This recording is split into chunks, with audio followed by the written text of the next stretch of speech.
গো, তোমার সেলাই করা হলো? হ্যাঁ এই তো হয়ে কাজে যাবো, দেরি হচ্ছে। এই জামাটা আর কতদিন চলবে? এবার তো একটু নিজের জন্য জামা কেনো।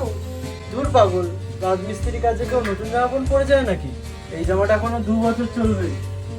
মামা পয়লা বৈশাখে তো আমার সব বন্ধু বান্ধবীদের নতুন জামা এনেছে, কিন্তু আমার তো হবে। ধুর, তোকে কে বলেছে পয়লা বৈশাখে নতুন জামা কাপড় পরতে হয়? পুজো আসুক তখন বাবা নতুন জামা কিনে দেবে। তাহলে কি আমার আর পয়লা বৈশাখে নতুন জামা হবে না? কে বলেছে হবে না? আজকে আমি কাজ থেকে আসার সময় তোমার জন্য নতুন জামা প্যান্ট নিয়ে আসবো। কি গো, তোমার টিফিন গোছানো হলো?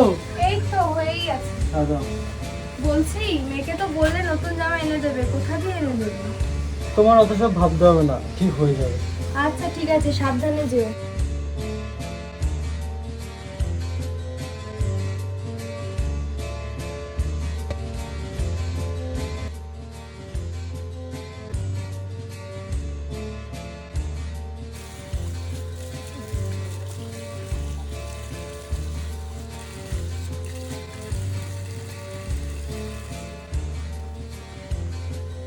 আরে এদিকের কাজ আর বেশি দিন নেই, 2 দিন হলেই শেষ হয়ে যাবে।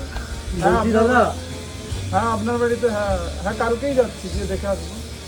হ্যাঁ হ্যাঁ হ্যাঁ বল, কিছু বলবি? বলছি দাদা, আমার কিছু টাকা লাগবে। টাকা লাগতো? এই তো তোদের সপ্তাহে ক্লিয়ার করে দিলাম, এখন হবে না টাকা, সপ্তাহ আসুক তখন দেবো। দাদা, সামনে তো পয়লা বৈশাখ, তাই ভাবছিলাম মেয়ের জন্য একটা জামা নিতাম। তোরা পারিসও, গরিবের আবার পয়লা বৈশাখ।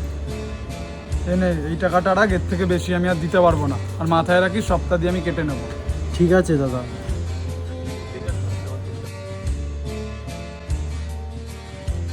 মামা বাবা আমার নতুন জামা আনবে তো? হ্যাঁ ঠিক নিয়ে আসবো।